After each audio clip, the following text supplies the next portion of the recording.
Well met, brave warrior types of learning stuff, knowledge gunk in the brain goo. How is it going? Welcome to Tiger Talks, where this week I've been thinking about the fact that society really hates a braggart with the passion that seethes and bubbles like 1,000 sun swamps. But it's not just people who go out of their own way to big note themselves that society seems to want to squash, and even if you're more than generous with your acknowledgement of the accomplishments of others, you're probably going to be seen as somebody who needs to be taken down a peg if you dare toot your own trumpet. In this regard, people seem to fall into one of three categories. There's the people who genuinely don't believe that they're special or worthy of praise in any way and can't self-compliment even if their life depended on it. There's the people who kind of want to say nice things about themselves, but they know that they're probably going to get the verbal beatdown if they dare do. And then there's the people who kind of don't really care what society says, and they're going to openly praise their own skills and abilities, even if it means they're called things like stuck up or full of themselves, or worse.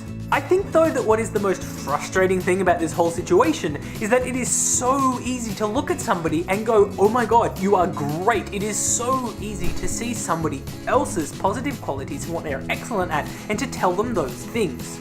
Like, I can look at my friends and I can see that they are really excellent at this one video game, so skilled, or that they are passionate, talented, miraculous artists, or they are so smart that it's not even funny. And the really screwy thing about this whole situation is that this thing has been so ingrained into people hardcore that their first reaction to being told that they're excellent at something is to vehemently deny it. Like, I'm pretty sure that nobody, when complimented with, golly jeepers, you did excellently in that archery tournament, would respond with, you're right, I do rock a pretty mean bow and arrow, don't I?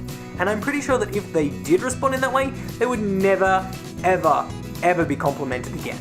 But ultimately, I'm pretty sure that this is just a bunch of self-perpetuating self-hate that was created by a group of people so snotty with the fact that other people are better than them that they just had to do something about it. And I think it's time that we, in turn, did something about it, which is why this week I set you the bonus quest of bragging and complimenting yourselves for me on Twitter and in the comments. Nothing big, mind you, just little things here and there.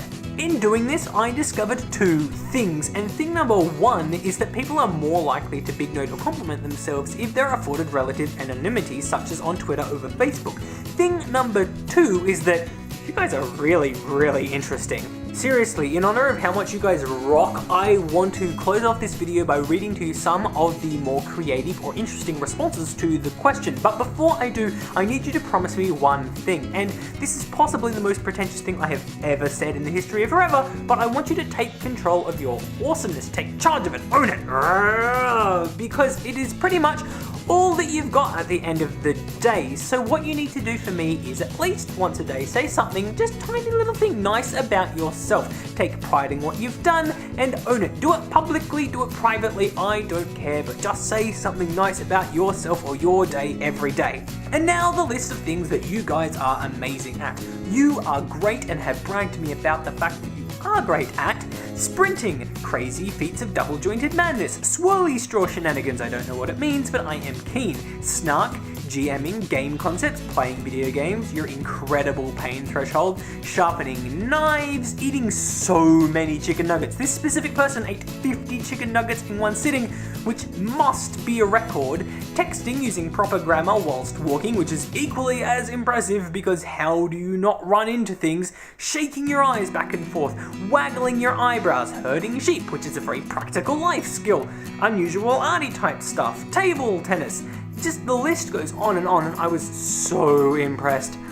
And that's where I'm gonna have to stop that list, unfortunately. I mean, I got so many more great responses, but you just can't read them all, which is a pity, but it's, you know, I'm not a superhuman at that. My one thing that I'm gonna brag about to you, though, is the fact that I give such good hugs. So good are my hugs, I have been told, that they never feel awkward no matter how long they go on for. And I guess that's all the time I've got for this week, so I'm going to leave you with a bonus quest now of telling me the following. What is your creative process? What do you do when you need to get creative, or what do you do when you're in the middle of creative work to keep the creative juices flowing? As usual, the bonus quest will have something to do with next week's video. Bye! Subscribe to my channel, like and share the video, do these things and get infinite free hugs.